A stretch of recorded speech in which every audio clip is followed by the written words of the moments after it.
Hello, it's Alexia here. Now, I've got a wonderful story and interview to share with you today. Today, I'm going to be chatting with Erin, and Erin came to me a year ago to get help with her tokophobia. Her husband announced that he wanted to have kids, and then she realised she had tokophobia and was terrified. And so, during our conversation, Erin just talks about what she did to help her to conquer tokophobia, and we get really into the nitty-gritty detail. And what's incredible is, as I sit here and have this conversation with her today, is that she's now pregnant. She's 7 weeks pregnant. So it really has been this like epic journey for her where she really didn't think that that could ever be a thing for her. So if you have tokophobia and you're wondering if it's possible whether you can conquer this, then hopefully this story will inspire you to think that this is possible for you too. Okay, enjoy. Hello, Erin. How are you doing? Good. Yeah, how are you doing? Great. I'm looking forward to this chat. Now, we are going to be talking about your journey in healing from tocophobia. Is that fair to say? Is that how Yes. you describe this journey for you? Yes, I would say it definitely started out as that, and then it sort of turned into like a journey healing everything. A lot of people say that because a lot of people don't realize how tocophobia is actually just a collection of just human stuff, but seems to all be lined up along that pregnancy and birth journey. So let's start at the beginning then, Erin. All Um, right. when you first got in touch, where was your head at in terms of pregnancy, baby, tocophobia? Like what was life like for you back then? I would say I was kind of at a desperate point, honestly, because my husband, I think it was almost a year before I contacted you. That's when he first was like, I would like to have a child. And I was like, oh no, this is not happening.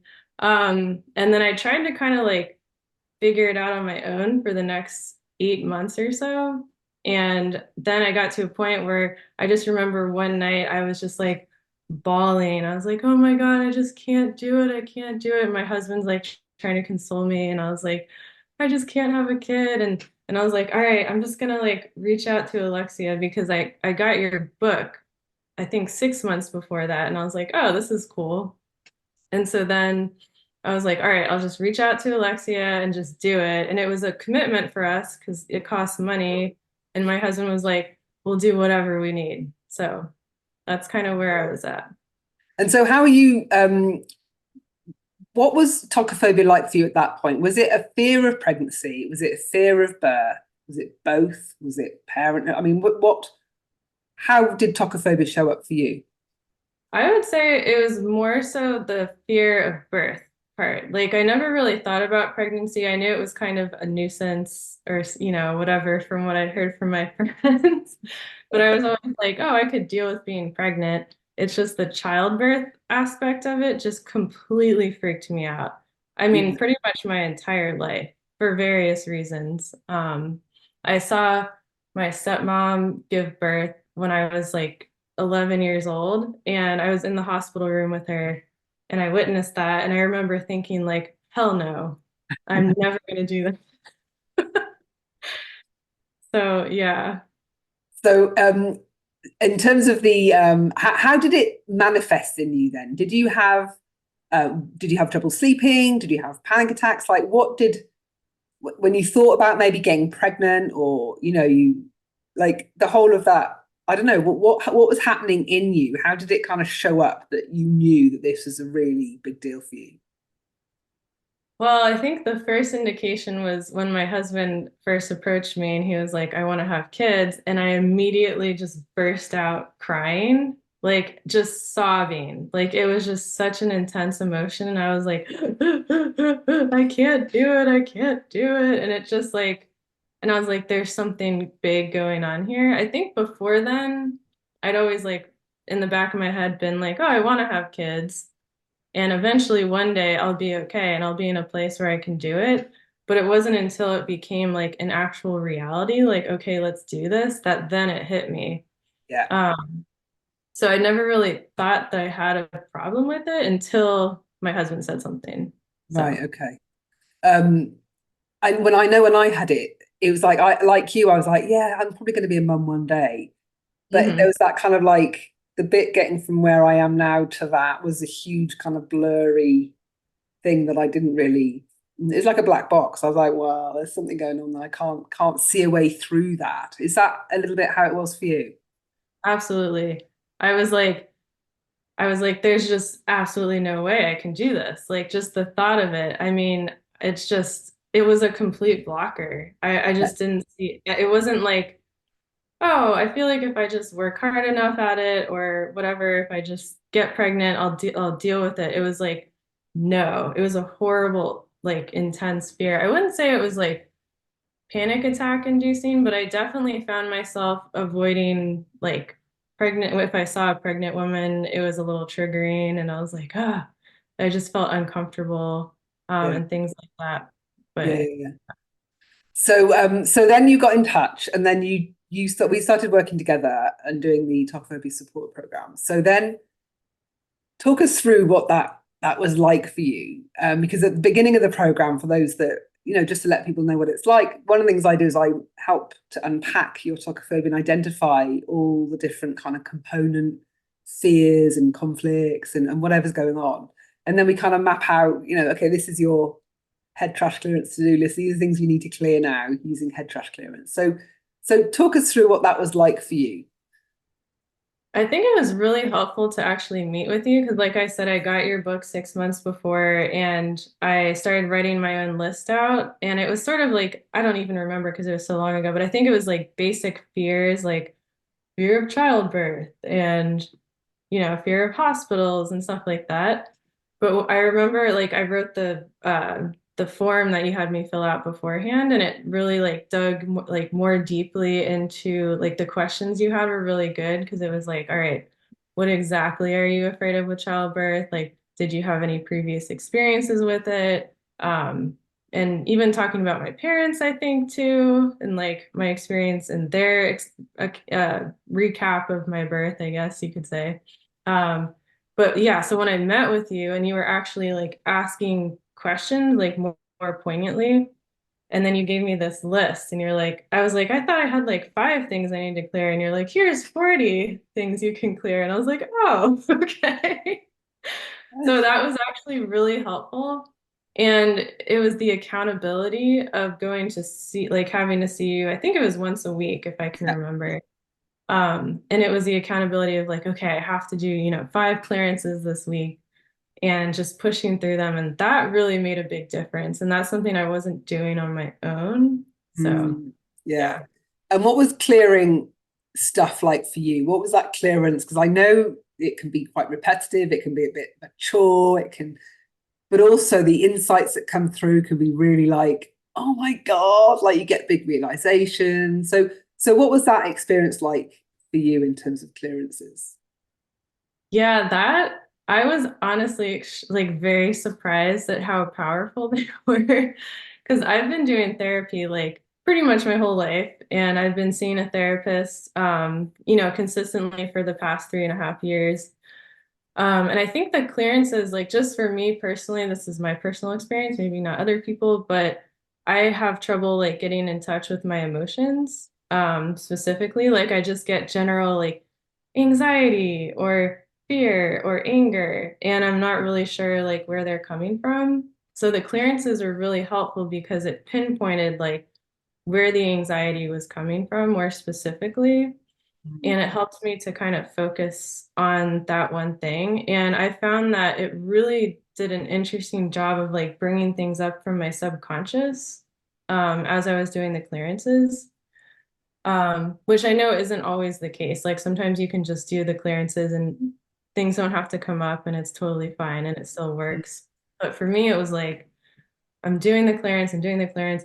Oh my gosh, I just remembered this thing from my childhood. Like, where did that come from? Or, oh, I just remembered this thing my mom said to me when I was a kid. And um, that was very surprising. Yeah. Uh, and yeah, I just felt like they were really, really powerful. I felt the effects quite a bit. I think at one point I actually had to back off of doing so many clearances because when I started like getting down into the ones that were super, super deep, and like deep rooted, they were too intense, so I had to like do the clearance and then back off for like a week and just kind of give myself time to like process everything. Yeah, yeah, So yeah, very, very cool. yeah. Interesting. And I remember because we were in constant contact through my messaging chat platform, and Yeah. I remember you were sharing with me some of the insights that you were getting, and I was remember thinking, wow, this is like some of the insights that I was observing that you were having. I was like, this is amazing. Some of the stuff that you're realizing about how. So, for example, I remember judgment when you realized the judgment that was pervasive on the whole of the pregnancy Yeah. journey, like I'm going to be judged for this and I'll be judged for this. And there's judgment everywhere. Do you remember that judgment realization? Yeah.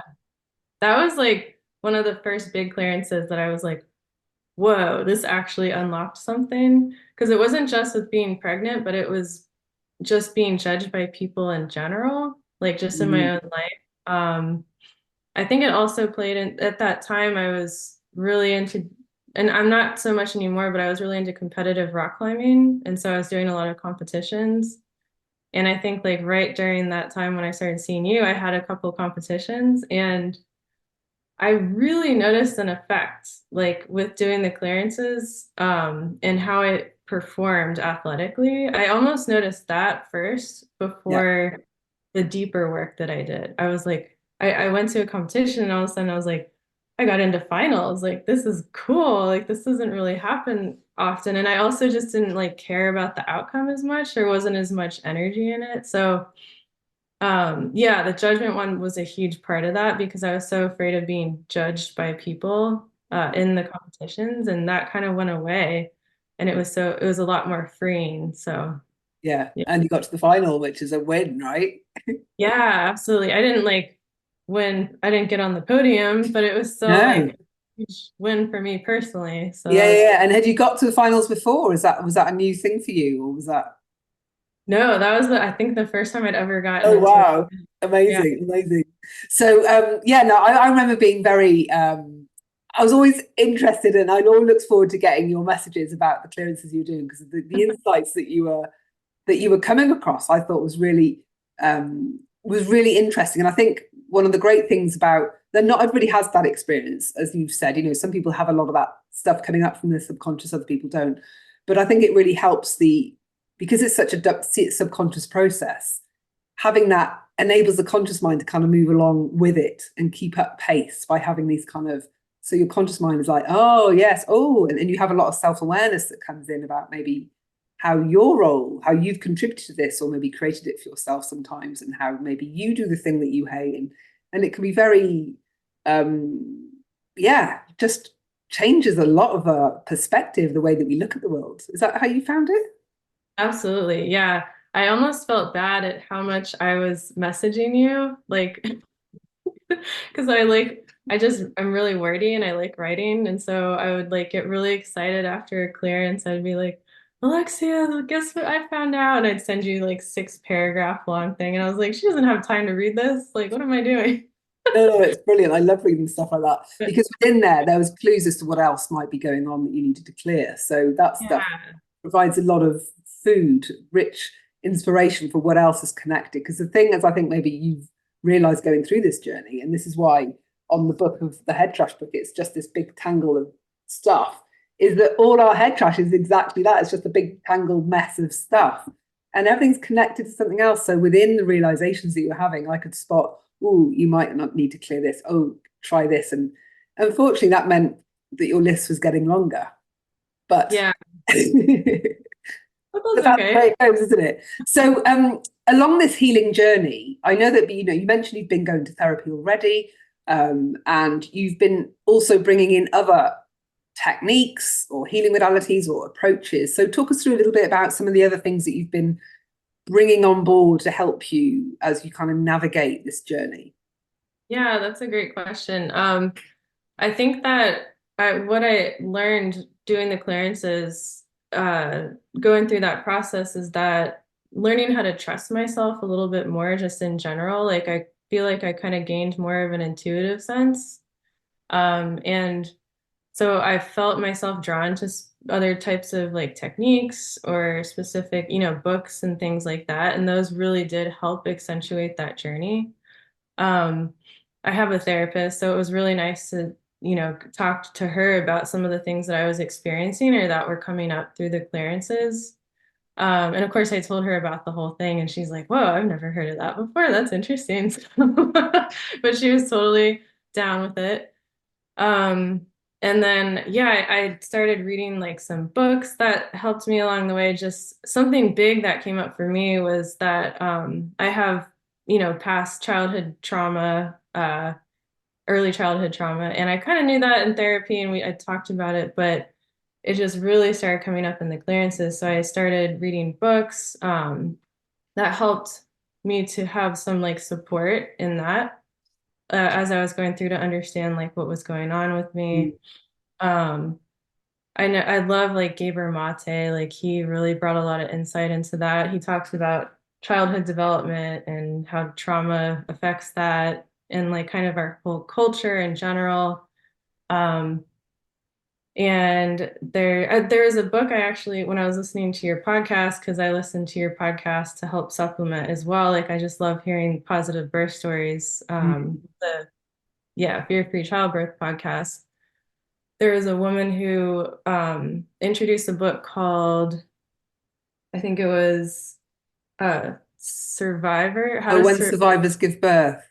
Exactly, Yeah. yeah. And that was like really pivotal for me because I was like, oh, like I don't have to pretend that I'm not traumatized, or I don't have to pretend like I don't have to be at a point where I'm not traumatized anymore to get pregnant and give birth. Like I can just accept that that's part of my experience and that's part of me. Um, and I can tailor my birth plan also to help with that so that I have a support team that's like aware of like, hey, I get triggered in this way when this thing happens, and like, here's what you can do in that situation. And that was really one of the things that like put me over the edge where I was like, I can do this. Yeah. Okay, I have the confidence to do this now. Um, yeah, that was really great. And I'm trying to think. Also, I got into just like learning how to regulate my nervous system a little bit more in the moment, because I have a lot of like anxiety, and anxiety does this weird thing where it sort of colors your perception of everything. So I found that if I was more anxious and I thought about childbirth or even pregnancy, I was like, oh, there's no way I can do this. There's no way I can do this. Versus like, okay, if my system's a little bit more regulated, then I look at childbirth and I'm like, I can do that. I can Mm. definitely do that. So yeah, just kind of like learning how to calm my nervous system down in the moment. There's like various tools you can do for that, which I just, kind of did my own exploration and sought out other techniques. Um, and yeah, I'm trying also, I randomly just like got into crystals, which is just like Okay. super weird. I've never really been into crystals or like anything like that before. I've always been really skeptical. And I just found that as I kind of was doing this journey and getting more intuitive about myself and my wants, I was like, I don't know why, but I just want to go buy some crystals right now and do like some energy work on myself. And so I got I got crystals and I sort of started playing around with like energy healing in my body and just like placing crystals on your body and sort of like feeling their energy. And it's very like woo-woo stuff that, a year ago I would have been like, that's ridiculous. And now I'm like, I'm about it. Like this. Love it. I love it. Yeah, Well, you have been definitely. doing energy healing. I mean, clearance is energy healing, so you've been doing a lot Yeah. already, right? So Yeah. what's interesting about your journey is the one of the things that we've been taking measurements of your progress along the way, and so what I'm referring to now is the head trash ladder of healing, where there are 5 balls on the head trash ladder, where it goes from conquer up to washing pool, bouncy ball, snooker ball, glitter ball. And these balls represent different levels on the ladder of healing. And I think when you started the journey, when you first came to me, you were at washing ball level. And I think now you've leapt, like you're in like upper snooker ball now. So you've gone from washing ball, up through bouncy ball, and after echelons of snooker ball, which is someone that is very at peace, very confident, going forward towards their goal, like being able to kind of move forward towards a direction that they want to be able to head towards, feeling grounded and at peace and generally content and happy. Is that would you say that that's kind of where you're at right now? I mean, you certainly look the part. Thanks. Yeah, I definitely feel a huge transformation like since less than a year ago. Yeah, Absolutely. I mean, I feel like I got to a place where I came from a place where I was so fear-based and I was like, I can't do it, I can't do it, I can't do it. And I was like almost trapped in my trauma. I was like, my trauma is I'm broken, I'm never going to be fixed as a person. I'm like, I'm just, all the thoughts that you have in your head that get in the way of doing what you want to do. And now I'm at a place where I feel like this more self-confidence and more self-efficacy. Like, yes, I can do this. Like, it's still hard. It's not like, oh my gosh, everything's easy and life is perfect now, but I feel like empowered and I feel like I have the tools and the mindset to actually achieve my goals. And that's really cool. yeah, really cool. And the one thing that we haven't mentioned yet that is super, super relevant is that when we organized this chat, you had some news that you wanted to share with me about your tokophobia journey. Do you want to just share that? Yeah, so I'm actually pregnant.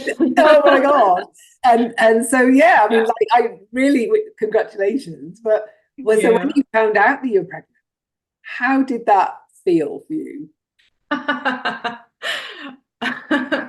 So so I'm actually 7 weeks pregnant now. And we had been trying for only 3 months. And um, I was honestly like, there's just something weird about when you actually see the pregnancy test as positive that you just don't know how you're going to react until it happens. Like I thought about it in my head and I was like, oh, I don't know, maybe I'll be happy when it happens, or like maybe I'll be scared. When it happened, I kind of like had a moment where I just was in shock. Like I was just like, what?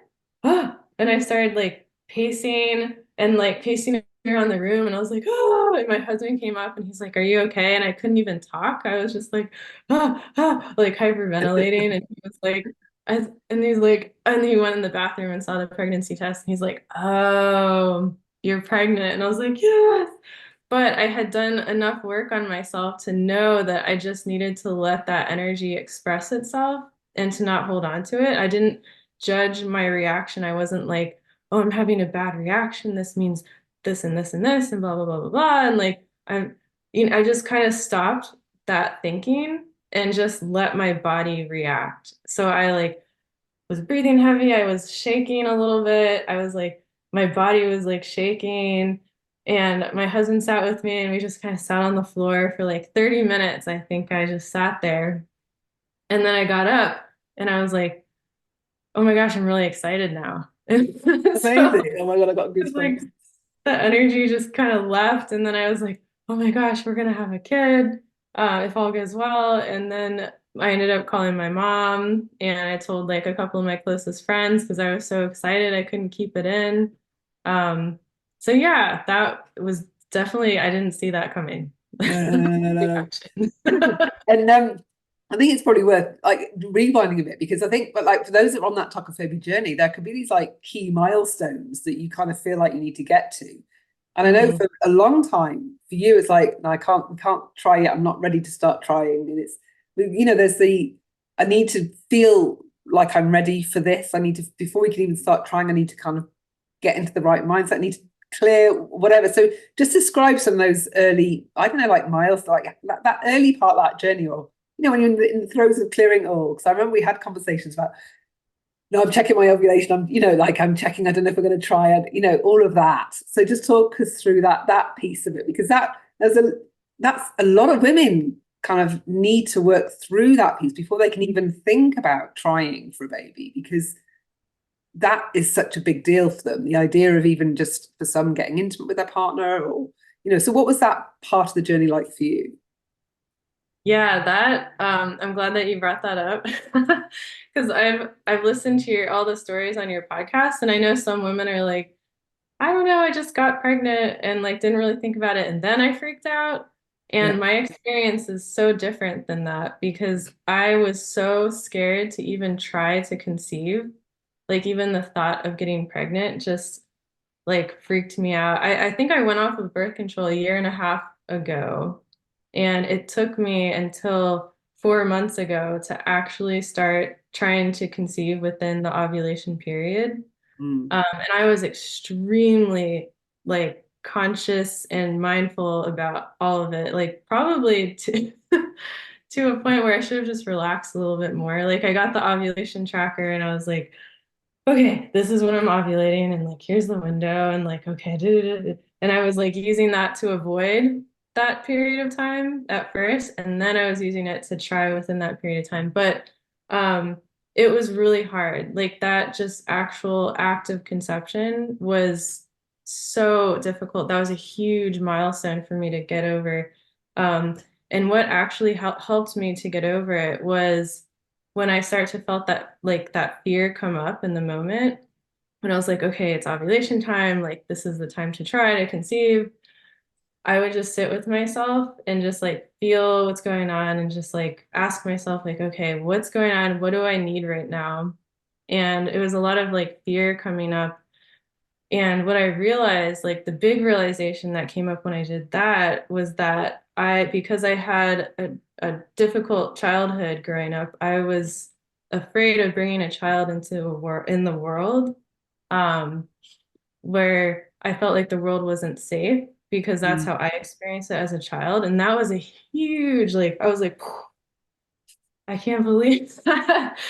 And so then once I realized that and I connected with that part of myself, and I was like, okay, there's just like a wounded child inside of me, like it's okay. And I just kind of like talked to myself, like you're safe now, like the world is a safe place.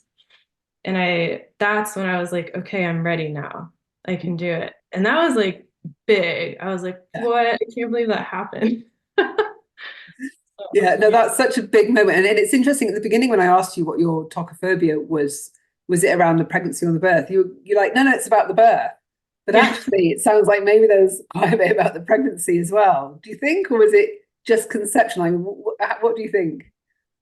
I think it was around a lot of like the not even like the pregnancy, birth, but even post, like even just Yeah, having a child and like the what that means, like bringing a child into the world.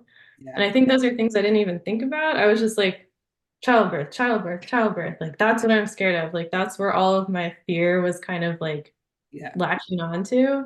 But so many other insights came up as well. So it's yeah, really interesting. All the stuff you hide in there. Oh, I know.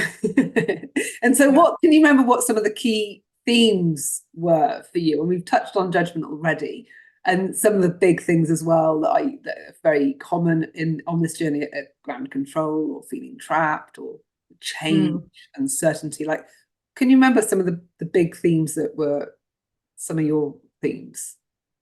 I think like being trapped was a big one. Um, Being trapped, not feeling safe, that was another big one. And I actually counted it. I had like the other day, like before I knew we were gonna do an interview, and I was like, I wonder how many clearances I've done. I counted it was 53. Oh, wow, amazing. Yeah, and that's like the opposite as well. So each one is Okay. the Yeah, clearance and then yeah, the opposite. So 53. So I'm like trying to remember. I think control was a big one as yeah. well. Uh yeah, those are the ones that are really coming to the top of my head because it feels like so many things are linked to those and Mm. everything else is kind of like a subset. Yeah, yeah. But yeah. Because there's things like around the feeling prepared, around change and uncertainty, but also responsibility, like as you shift from being someone that is, your own person and you can do what you want to now being responsible for somebody else's life. So Yeah, that's I remember right. thinking responsibility being a theme that, I don't know, rings some bells with you as well, I think. But these are things that we Yeah. all wrestle with, right? These aren't just, and again, I think, maybe for some people listening, thinking, well, that doesn't sound very birthy, that doesn't sound very pregnancy related. And actually, not many of it is it really? I mean, the idea of kind of being in a hospital environment or the birth itself. I mean, when you think about those bits, those aspects of childbirth and your fear, how important were the birth specific things Mm. as part of that whole fear picture for you? Were they significant or were they not really that significant? It's funny because now it like I still have some work to do with birth, specifically with hospitals because I want to do a home birth and I'm like totally okay with that. But I'm like, I need to do clearances on going to the hospital and just like basic things like that. Doctors, hospitals, like getting put on an IV. Um, but I didn't even really think about those things before because the biggest thing for me, and I think I might have mentioned this, but I have like this thing. I don't even know if I just discovered what it was like a couple months ago. I couldn't really describe it, but it's a condition. It's called DPDR. I think it's like dissociative. Shoot, I can't remember the acronym, but basically it's like you have like kind of like out of body experiences. It's like extreme disassociation. Um, which is a thing that you can develop from like trauma. Mm, And that's what I was really afraid of happening is I was afraid of like being giving birth and then disassociating and like not being in my body. mm, So that was like the biggest thing. And that has nothing to do with like, hospitals or all these like tangible things. And that was something I really had to work through on my own. yeah. And I just from listening to other people on your podcast, I didn't like hear anybody that had the similar experience like that to me. And so I was like, oh my gosh, what's wrong with me? Am I like really messed up or like broken as a person? Like ugh, all this stuff I make up in my head. But yeah, I just kind of like was able to work through that in my own way, and that was really cool. So yeah. And you've mentioned trauma quite a bit in terms of childhood trauma, but also working through your traumas. So in terms of the trauma piece and maybe healing from your traumas, what does that part of the journey look like? That kind of trauma healing piece. What Mm. have you been doing around that, or what's that journey been like for you? That's a good question too. I think that when I was doing the clearances, like as I started getting deeper, I think I mentioned this at the beginning, but there was a lot of trauma that came up, and a lot of it is just like energy. It's just like, trapped energy because things happen to you when you're a kid, it gets trapped. And so the clearances were almost a way to like access it and release it. And that's why I found it like really, really powerful, but also like something I had to really be conscious of and make sure I wasn't pushing myself too hard. Because Mm, there were times when I would like release this trauma and then I would get sick. I get a cold, like I would start my nose would start running and I was like, oh my God, I feel like I have a cold and I'd be sick for like that night and wake up the next day totally fine. And I'm like, what is happening here? This is so weird. And yeah, it was like my body just needed to process the trauma. yeah. And just like understanding that that's what was happening was really liberating. Like that even though you're doing the mental work, like your body itself still has to process it and it has to go through its thing and you kind of just have to let it happen and like not freak out about it. Um, yeah, that really helped. And then like having my therapist help too. I also have like a meditation practice that I have been doing like my whole life. And so that really helped as well to Mm, just like be able to meditate and, feel things as they yeah, come. I yeah, really like the mentality of like one breath at a time. Like if I'm going through a really intense like, experience, like I have all these emotions coming up, like grief or anger, and they're really hard to process. Instead of like, getting scared and just being like, I'm just gonna avoid this and like go do something else, watch TV, I would just tell myself, okay, I can handle this one breath at a time. Like I can just be present with this for one breath, just like, and then I was like, okay, now I can do another breath. And that would actually just help me to be like super present with those emotions and help mm, them to like pass through and not get stuck. mm. So, yeah. So when you think about your the traumas that do you feel like you've kind of healed from a lot of your traumas as part of this journey? Do you feel like you've Yeah, or there's still more. Obviously, there's probably more to go. We've all got a lot more to go, I would imagine. Yeah. But in terms of like, when you think about how think of yourself and you think, do you think of yourself as a traumas laden person now? Do you feel like actually no, I've let that stuff go? That's behind me. Like, is that how you feel now? Oh yeah. I feel like I have really worked through a lot of my traumas. I mean, Yeah, they're still amazing. there because there's like patterns in your brain, that you've kind of established over time. But I really feel like I've processed trauma a Yeah, lot. Like, there's no way I would have been able to get pregnant because a lot of my pregnancy fears were tied to like past traumas. And I know it's going to sound crazy, but I swear there's like generational traumas too that come up. sure. There's like my mom and my dad and even my grandparents, because a lot of the stuff that would come up, I was like, this isn't me. This is like coming from somewhere else. And it took me a while to just like, realize that maybe it was something generational that I'm like processing. So Yeah, I yeah, it's think a lot of interesting. people underestimate the potential of generational or ancestral trauma that is, I mean, it's clearly, like because memories are within you. You were born with the memories sort of almost within your being. Your mother carried Yeah, them. So you're kind of, it's part of your body almost, your DNA. So, and a lot of people dismiss that. So I love that you've kind of, you notice that and you realize that. And I think like when I've been clearing some stuff, some trauma that wasn't mine or stuff that maybe I took on in utero, for example, it hmm is so liberating to realize that this isn't even me. Like I've just been like carrying this and now it's okay. I can just let it go. It's not even anything to do with me. And when you realize it's not you, that's just, I don't know, for me, I felt like it was just so much easier to let it go. I wasn't embroiled in it as much. Was it like that for you? Definitely. Yes. Because it's all about like not attaching your sense of self to what's Yeah. happening too. Because it's like the stories you create in your head, like, what's wrong with me? Like, why am I going through this? Am I broken? What did I do? And it was just like, let go of all that and just Yeah. like just experience it. It's not even mine. Yeah, Like, it's not even mine. I've I just take been carrying it it. It's like someone else has just shoved their coats on you and you've been walking around with somebody else's coat. Like, I'm just going to get rid of that now. That's not even mine. Yeah. Yeah. Get rid. So, and also those, in my experience, it's the traumas that really are heavy emotionally that, like when we Mhm. talk about the way that you've transformed and we talked about it from, the washing ball to the snooker ball, but you've essentially kind of raised your level of consciousness, shifted your consciousness, and stuff that holds our consciousness down is this heavy trauma. That's the stuff that weighs really heavy when we feel low and we feel down. It's because we are literally being weighed down.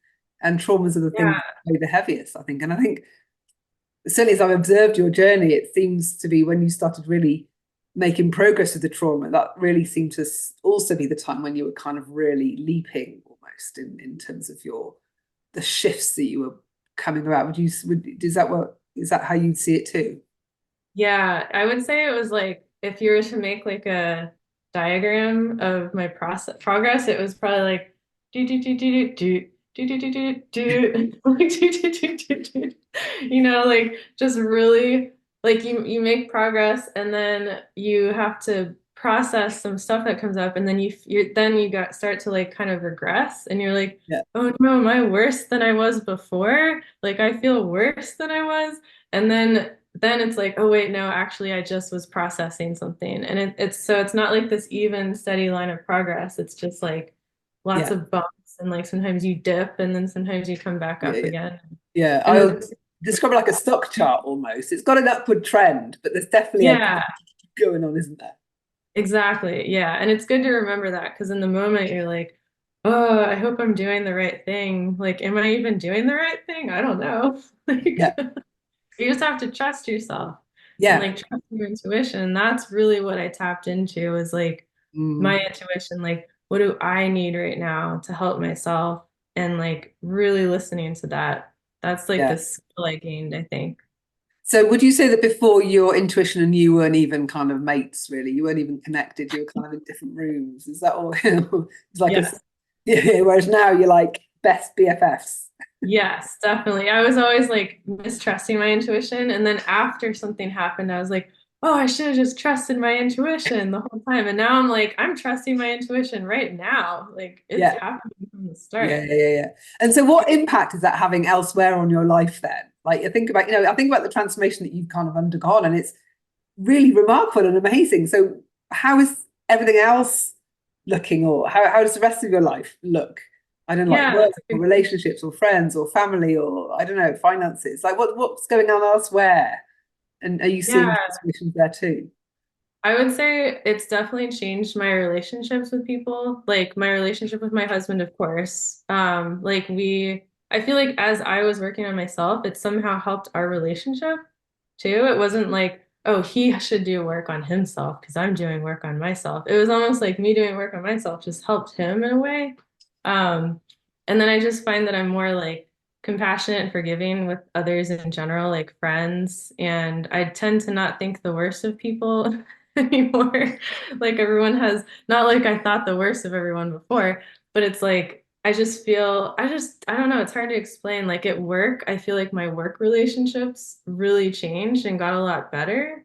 And I just like communicate with people differently. Um, yeah, just in a lot of different ways that I Mhm. think are still kind of evolving too. Yeah. I'm still kind of like seeing the repercussions of that. I think in the work thing, a lot of some of the shifts that can manifest sometimes is that, and you said you look in the worst in people, maybe that wasn't what you're doing. Maybe one thing I've seen a lot is how people are quick to blame or criticize before, Yeah. and now they don't do that. They maybe take responsibility more or don't necessarily shove it somewhere else. And it's that judgment as well, like, well, that was your fault. Well, no, no, maybe it wasn't anyone's fault, actually. Maybe it's just a thing that happened and it just Yeah. happened to not go well, but nobody's responsible necessarily. Or maybe actually I've got a role to play. In fact, we've all got a role to play as the team. And it's that step change away from blaming, shoving it elsewhere, which is a fear response and not wanting to take it on yours because you might get fired, you might get into trouble, you might da da da da da, to actually, no, actually, that's my bad. Sorry, yeah, I made the call and it might not been the right one and this happened, but hey, we're all adults. Let's kind of work together on this, which is a very different working environment to that's not me, no, it's your fault, coming in your back with an email and all that kind of stuff. I don't know. Does this resonate? Does that kind of make sense what I'm Yeah. describing there? Is that a shift that you've seen? Yeah. Yeah, it's like you stop real thinking that people, and I feel like I'm making it sound really bad, but it's like you stop thinking people are out to get you and you realize that nobody is. Yeah. Everyone has their own shit that they're dealing with all the time.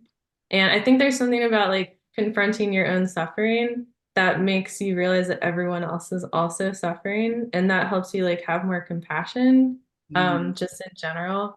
And you're like, okay, even if what they did was not good behavior, like I literally have no idea why they did that. It could have been because of their childhood. It could have been because of their marriage, or like maybe something happened to them this morning and they're just like in a bad place. And yeah. so, yeah, it's like more forgiveness, I Yeah. guess. Yeah, it's more compassion and forgiveness in the workplace, which sounds really weird to hear those Yeah, words in relation to the workplace, doesn't it? And yet the impact that it can have in an environment like that is huge. Um, yeah, yeah. yeah, and I'm doing a lot more work with workplaces around this because Oh, I think it cool. can transform the workplace for many people and actually get much better That's results. awesome. You should Yeah, totally. I feel like we all need that. yeah. Yeah. No, it's definitely that's my next frontier to kind of head towards is taking this into the workplace. I think it can create a huge impact.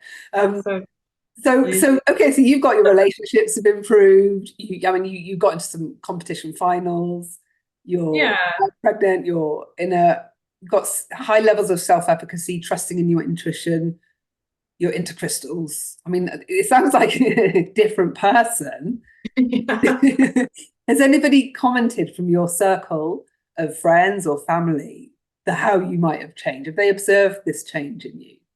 I would say my husband more than anyone else because he's Okay. seen it all. Yeah. He's been through it. Um, it's tough because I don't live near my family. Like my mom lives here, so she's seen it and she's commented on the changes. I've also very like verbal with her, communicative with her. So, I tell her what's going on. And yeah, I guess I can't think of anyone else that was just like, yeah, Erin, you seem so different now. At work? Has anyone at work mentioned anything? Um, Well, it's funny because like my coworker is like, you're friends with all of our product partners, because I work in product and design. And she's like, all of our product people like love you, like you're best friends with them. Like, what did you do? And I was like, I don't know. I just like talk to them like one on one and it's fine. So that's the only thing I can think of is just like I just am developing like better relationships with people at Hmm. work. And they seem to like me more, I guess. But So, yes, to be able to form relationships, connect better maybe because you are being led by your intuition and your heart space is open. yeah, That kind of you're not approaching things from this blamey, I don't know, threatening, fearful place that makes you more yes, develop. Yeah, okay, yes. definitely. Because there's that fear with like work is so tied into like money and Mm, survival in this like really primal way. So when you're threatened at work, it really taps into your threat response. You're like, ooh, I might, like your brain, and you may not even be conscious of this, but it's subconsciously, you're like, I might get fired. I might lose my money. I might lose, and it's like this, and it's just triggered by maybe something somebody said, like a minor statement or an email. And it's like you go into a threat response. And now it's like, you know, I just don't see it that way anymore. It's like, okay, well, if I get fired, then fine. another I'll get job. another job. Or like if I get fired, I wasn't doing anything wrong. So like it's not my fault. Like as long as I know that I'm doing the right thing, that's all that matters. So Mm. yeah, I love that you're doing workplace stuff. I'm really interested now in that. It's so cool. We just need it so bad. Like Yeah. I've seen all of the stuff that goes on with companies. So yeah. Brilliant. Now, in terms of the rest of your pregnancy journey, I mean, you're early on in your pregnancy. How do you how do you feel now that you're pregnant? It's settled in. You've got used to the idea. You're thinking about. I mean, are you mentioned? I think you mentioned that you're planning a home birth. So, I mean, how is that?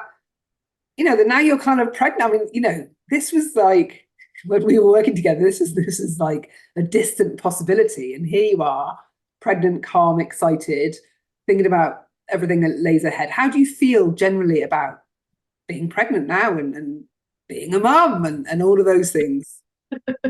I think that I have a much healthier view on it now. Okay. So I don't want to say like, oh my gosh, I'm carefree and I don't have any worries and I'm in this blissful place. It's like, no, it's not like that at all. Like I still have, fears come up. Like childbirth is just something I've never been through. I think that any first time mom has to have some kind of trepidation about childbirth because of everything we've seen in our culture, stories our friends tell us, like it's just natural to have that. But I think the difference is that I feel like I can handle it and I can deal with it and I can take the steps to help myself. Um, and so I feel positive and I am taking the steps to help myself. Like I think that sometimes when people say like, oh, and I've heard this on your podcast before, like, oh, I'm just gonna wing it and see what happens. And that usually has worse outcomes than people who Yeah. prepare ahead of time because you can't just pretend that everything's fine. Like you have to be honest with yourself. So like if there's emotions coming up, like, like right now, I think I was telling you before we start our interview, like hospitals, or maybe it was in the interview, I don't remember, but hospitals still scare me. So I have to do work on that because there's a possibility that even though I'm planning a home birth, that something could happen and I have to go to a hospital. And that's totally fine. Like hospitals are great. It's my fear and my emotions that are causing that hesitancy. So I still am working through stuff, Yeah. but I'm positive about it, and I'm like I know that I can do it, and that's the main difference. Before I was like I'm weak and I don't know, and I'm just like can't do it, and now I'm like no, I can do this. Like I got this. Yeah, yeah. Which is Yeah. such a great mindset and attitude because you absolutely have. And when you go into birth with that kind of like, I can do this, whatever comes my way, I can handle it. And then Yeah. once you go through the birth experience with that, I mean, that is just you are going to be so gung ho and like, I can do anything once you come out of that birth, because you take your attitude right now and put on a positive birth experience, and you are going to be unstoppable in terms of whatever's next. I can just see it, because birth does, like, even if it doesn't go to plan, whatever that plan might be, because you've got that I can handle this, then you learn so much about yourself that you just think, wow, like I've just overcome this massive mountain in my head to get to this very point. I can literally do anything, bring it on. Because Yeah. think about what you've done to get to where you are even today. Mhm. Now you fast forward 9 months and you've got a baby in your arms, and you think, wow, how far have I come? I can do anything, like literally anything. Yeah, That's you, right? definitely. That's why I'm like, yeah, but also, like if my worst case scenario happens, I also know I'm going to be okay. Yeah. Like if the worst thing that I can possibly imagine happens, I know that I can get through it and I know I have the support and I trust in the universe and I trust that that's what I need at that time. Like if the universe, I'm not a very like religious person, but I'm spiritual, I guess. So I'm all like, universe, like, but if the universe wants me to go through that experience, then I trust that. And that's what I'm supposed to go through. So Mm, like there's that too, like having faith and trust helps a lot. yeah, yeah, But yeah. I also think I'm gonna have a good birth. I'm I, feeling I very yeah, I kind of I put money on that actually. yeah. No, I'm just absolutely thrilled to see this journey, like this brilliant transformation. And yeah, it's been a year. Has it been a year? Less than a year? Yeah, I think just less like just shy of a year. Yeah. Yeah, amazing. And so, yeah, so for those women who are, well, like where you were at back then in terms of feeling how they did, how you did, what Mhm. what would you what advice would you give to someone who is struggling with Mm. tokophobia? And maybe, I know that some women, maybe they say, oh, should I wait until I'm pregnant to do this? Should I, or should they, like my view is just if you have fear, just work on getting rid of it sooner rather than later. I think there's no reason to wait, because I want to feel better sooner in my life, not postpone feeling good. But that's how I look at it. I don't know. What advice would you give to somebody who's struggling with tokophobia watching this now? Yeah, I would definitely say like you should start dealing with it as soon as you can because why wait? Because it's so wonderful like on the other side, Yeah. to work through stuff. Like why would you want to live in misery? And I understand it's like scary, it's so scary to deal with stuff that is coming up, but just trust that you can handle it, that it'll pass. And honestly, it's not as scary as you think it is once you're going through it. So, yeah, it's just having the motivation, I think, is difficult. Sometimes it takes something in your life to motivate you to change because you Mm. get in a comfort zone and you're fine, but it's like when something happens, that's when you want to change. But it's like that's probably going to happen eventually, so just start now. Yeah. Like, Yeah. Yeah. And when yeah. it came to doing, thinking about some of the fears that you had to confront, I know I've got some clients that they know they've got some their biggies on their list, the ones that they kind of don't even want to look at the word because they could always just looking at the word is bringing stuff up for them, and they kind of like, oh, I don't want to do that yet because it feels too much. I Yeah. think, if you are doing this journey on your own, you can kind of procrastinate and just leave some of those. You don't want to eyeball your fears because they're just too terrifying.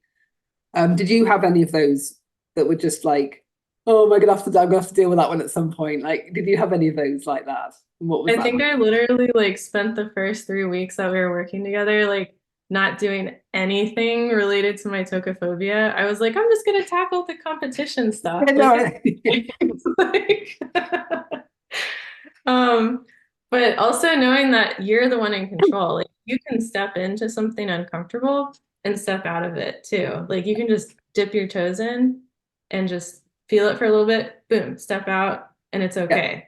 yeah, Yeah, it's up to you. yeah. And I noticed when that's why you worked on the competition stuff, and then you're like, hey, hang on a minute, this works. Look, this is Yeah. also, I need to know, okay, I need to get back to doing the real work here, which is doing Yeah. what I'm here to do. So yeah, but I know that some people really find that their fears are so great that even just saying them out loud can be very difficult. So the Yeah. prospect of actually focusing on working on that can feel very hard work to do. So yes, but it does.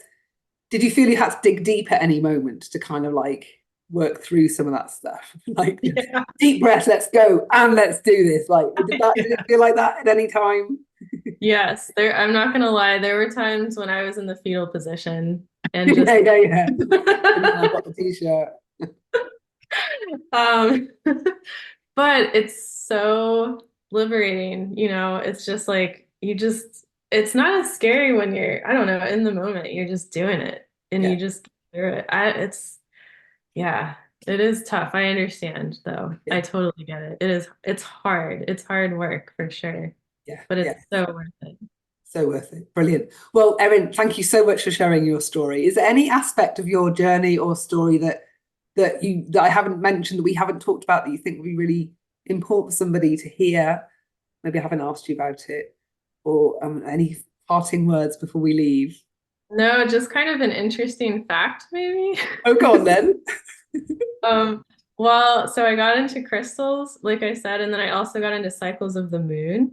Okay. And I found out that the first 3 months we were trying, I was like 3 days before the full moon, 2 days before the full moon, didn't get pregnant one day. And then I ended up conceiving on the like night of the full moon, which is Wow. crazy. And I was like, there is something going on here. Like, this is weird.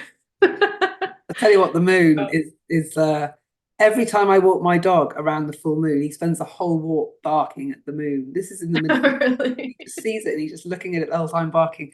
And it's really powerful. I don't know. I just like, not just to my dog, but I have some healing programs that are aligned with the energy of the moon. And the people that have done those programs have just really kind of, some of the transformations they've gone through have been incredible compared to people that are not doing moon aligned work, which kind Yeah. of blows my mind a bit, really. Yeah, the moon is not to be underestimated in my experience, at least. So, yeah, so okay, so you conceived on a full moon. Does that mean if it's a girl, she might be called Luna or anything? Well, I actually looked, they did a study, and like out of 43 people that conceived on the full moon, 40 of them were boys. And so now my husband and I are like, oh, are we having a boy? So, Oh, but yeah, I'm like all into the woo-woo now. Like I was not a oh, woo-woo person before, and I'm all woo-woo now. oh, So amazing! I love it. I love it. Well, Erin, thank you so much for sharing your story, and yeah, and I hope that anybody watching this who suffers from tokophobia is inspired by the journey that you've been on, and yeah, and maybe chooses to step on the healing path too. So, thank you. thank you. Thank you so much.